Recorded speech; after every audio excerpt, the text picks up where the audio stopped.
ಇವತ್ತು ನಾವು ಮಾಡೋಣ ಕೆಂಪು ಅಕ್ಕಿ ಲಾಡು. ಅದನ್ನು ಹೇಗೆ ಮಾಡೋದಂತ ನೋಡೋಣ ಬನ್ನಿ. 1 ಚಮಚ ತುಪ್ಪ, ಸ್ವಲ್ಪ ಏಲಕ್ಕಿ, ಅರ್ಧ ಕಪ್ಪಿನಷ್ಟು ಬೆಲ್ಲ, ಅರ್ಧ ಕಪ್ಪಿನಷ್ಟು ತೆಂಗಿನ ತುರಿ, 1 ಕಪ್ಪು ಕೆಂಪು ಅಕ್ಕಿ, ಡ್ರೈ ಫ್ರೂಟ್ಸ್ ಅರ್ಧ ಕಪ್ಪಿನಷ್ಟು. ಒಂದು ಪ್ಯಾನಿಗೆ 1 ಕಪ್ಪು ಅಕ್ಕಿಯನ್ನು ಸೇರಿಸಿ ಅದನ್ನು ಹುರಿಯಬೇಕು.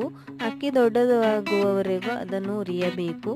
ಈಗ ಅಕ್ಕಿ ದೊಡ್ಡದಾಗಿದೆ, ಇಷ್ಟು ಹುರಿದರೆ ಸಾಕು. ಈಗ ಗ್ಯಾಸನ್ನು ಆಫ್ ಮಾಡೋಣ.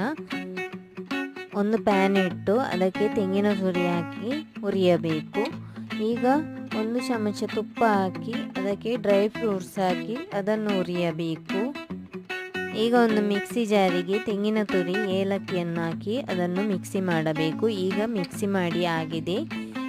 ಈಗ ಒಂದು ಮಿಕ್ಸಿ ಜಾರಿಗೆ ಅಕ್ಕಿಯನ್ನು ಹಾಕಿ ಅದನ್ನು ಕೂಡ ಚೆನ್ನಾಗಿ ಹುಡಿ ಮಾಡಬೇಕು. ಈಗ ಹುಡಿ ಆಗಿದೆ, ಅದನ್ನು ಗಾಲಿಸಬೇಕು. ಈಗ ಗಾಲಿಸಿ ಆಗಿದೆ, ಅಕ್ಕಿ ಹುಡಿ ಆಗಿದೆ.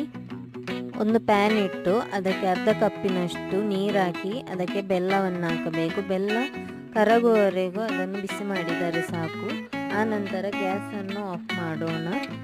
ಅದು ತಣ್ಣಗಾದ ನಂತರ ಅದಕ್ಕೆ ಅಕ್ಕಿ ಹುಡಿಯನ್ನು ಸೇರಿಸಬೇಕು. ಈಗ ಅಕ್ಕಿ ಹುಡಿಯನ್ನು ಸೇರಿಸೋಣ. ಆ ನಂತರ ಅದಕ್ಕೆ ಸೇರಿಸೋಣ ತೆಂಗಿನ ತುರಿ. ಈಗ ಸೇರಿಸೋಣ ಡ್ರೈ ಫ್ರೂಟ್ಸು. ಇದನ್ನೆಲ್ಲ ಮಿಕ್ಸ್ ಮಾಡಬೇಕು. ತಣ್ಣಗಾದ ನಂತರ ಉಂಡೆ ಕಟ್ಟೋಣ. ಈಗ ಉಂಡೆ ಕಟ್ಟೋಣ. ಉಂಡೆ ರೆಡಿಯಾಗಿದೆ. ಕೆಂಪಕ್ಕಿ ಉಂಡೆ ತಿನ್ನಲು ರೆಡಿಯಾಗಿದೆ. ಹೇಗೆಂತಂತ ಕಮೆಂಟ್ ಮಾಡಿ ತಿಳಿಸಿ. Thank you. ನನ್ನ ಚಾನಲನ್ನು ಸಬ್ಸ್ಕ್ರೈಬ್ ಮಾಡಲು ಮರೆಯದಿರಿ.